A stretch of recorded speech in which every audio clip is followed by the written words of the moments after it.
nagsimula sa wala. Ngayon patuloy ang abante kahit na madapa. May magsasabi sa'yo na hindi mo kaya, gawin mo lang, yeah. Ayan, samahan niyo ako ngayong araw sa aking special day. Ayan, since special day ko nga, bago tayo umalis, kailangan umaura muna tayo. Outfit check. Yan, outfit check ng birthday girl. Pagbigyan nyo na for today. Hello! Welcome to my mini vlog. This is Asia. Tara na, samahan nyo kaming bumiyahe papunta sa San Mateo dahil itong motor na hiniram namin sa kuya ng asawa ko ay ibabalik na namin. Tapos pagdating doon is magko-commute kami papunta naman doon sa Commonwealth kung saan naman kukunin namin ang aming tagal ng pinapangarap. Ayan. Habang papunta kami sa aming destination, hindi maiiwasang magkwentuhan tungkol sa past. At kung maaalala nyo, itong area na to, nag-hubble cross dyan yung asawa ko. Kasi itong area ng De La Costa sa may Montalban, dito ginaganap ang mga motocross. Kasi ang lawak ng area na yan. So, ipapakita ko sa inyo, nung araw na trinay niyan, gamit yung kanyang motor. Tapos, ang tawag ko nga dun sa title ko nun is Hubble Cross. Ayan, tingnan nyo. Nag-try ang aking asawa na maging baliw for today's video. For today's video, trinay niya ang kanyang habal-habal para mag-motocross dito sa isang motocross. Early baliwang for today's video. Ayan, kita nyo na, sobrang saya niya noon nung araw na yun. Marami pang experiences. Ito pa yung isa, yung naputulan kami ng kadena habang pauwi kami galing work. Tapos, anong oras na nun, sobrang nakakapagod na. Tapos may lumapit sa aming lalaki na tumulong sa amin. Shoutout sa'yo, kuya. Ang bait nyo po. O, ito siya. Ipapakita ko sa inyo.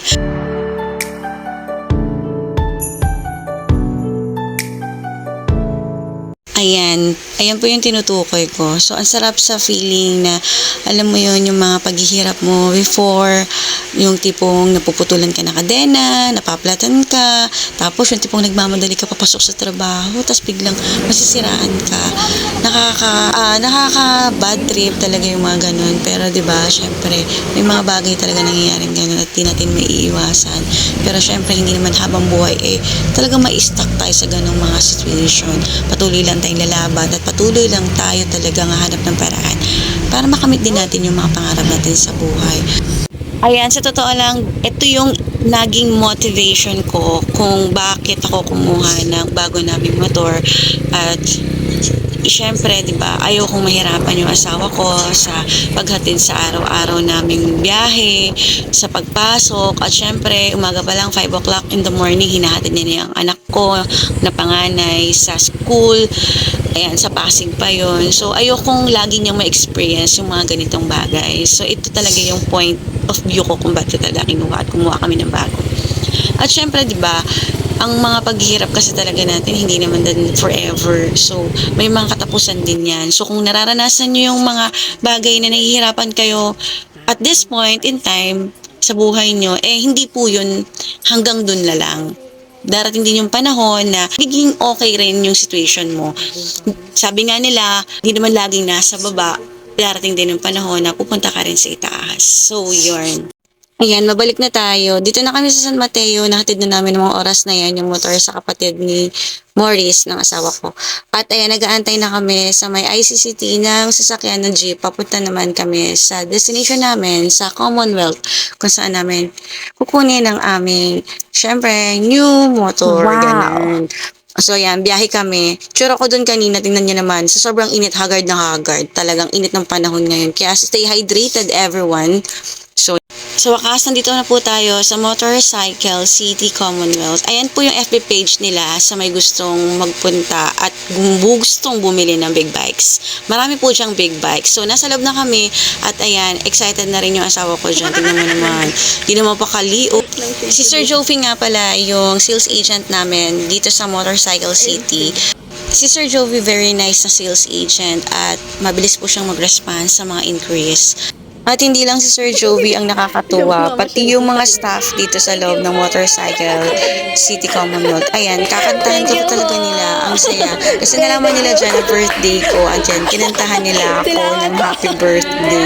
Tawang-tawa talaga ako.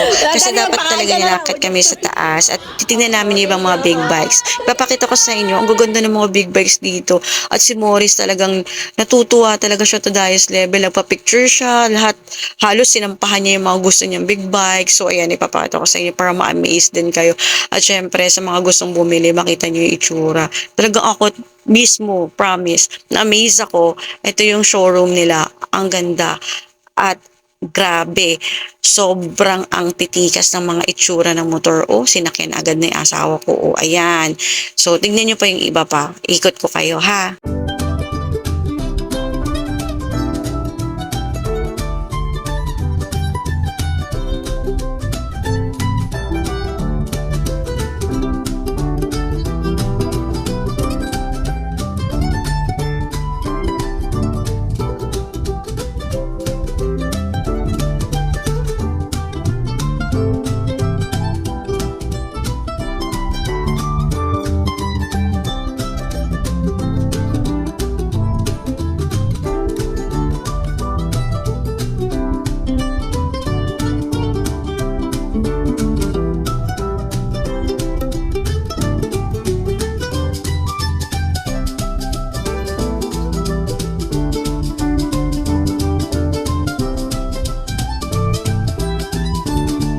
O, di ba? Ang ganda sa loob ng showroom nila. Ang daming big bikes. Nakaka-amaze talaga yung mga itsura. Ayan, nakaka-amaze din yung presyo. Totoo. Ayan. Sa mga gusto mag-inquire kayo sa kanilang page. Nilagay ko po dyan sa video na to, yung page, FB page nila. So, itong mga oras na to is dinedemo na sa amin yung motor na nakuha po namin. Dinedemo na sa asawa ko kung paano yung paggamit, yung warranty, yung tamang paraan, ayan. So, marami po kasing mga bagay-bagay na dapat isaalang-alang din. Siyempre, pag mga ganito kalaking mga motor na is masaselan kasi sensor type sila. Ayan. Tapos, marami pa siyang sinabi dyan. Sabi pa niya is may system engine na din to. So, parang kotse yung type no ano. Kasi may system engine ako nakita rito. Basta sinabi niya. Hindi naman ako kasi nakinig lang ako. Actually, hindi rin ako magaling talaga. Nakikisama lang din talaga ako kasi hindi naman talaga ako, may birthday lang ako pero hindi din ako ang gagamit nito kundi yung asawa ko. Actually birthday ko pero regalo ko to sa kanya. Siya talaga yung talagang masaya at happy ngayon kasi yan syempre may bago na siyang motor. Bilang thank you na din syempre para sa kanya dahil sa pag-aalaga niya sa amin, sa paglalaban niya sa amin at syempre sa pagluluto at biruin niyo naghahati dyan araw-araw sa amin. So, ito po yung balik ko sa mga ginagawa niyang kabutihan sa amin ng anak niya. So, yun. Happy birthday, Daddy. Hindi ko birthday niya actually. So, yun lang. Dito na magtatapos ang aking mini vlog for today. Maraming salamat sa pagsama niyo po sa akin. At nawa po panoorin niyo pa rin po ang aking mga video. Follow me for more. At ayun po. Yun lamang po. Bye po. God bless po sa inyong lahat. Tandaan nyo po, kung kaya ko pong mangarap, kaya nyo rin po. Basta magtiwala lang po kayo sa inyong sarili at wag lang po tayo mawala ng pag-asa. Tuloy-tuloy lang ang buhay, laban lang po tayo. So, yun lang po. God bless. Bye.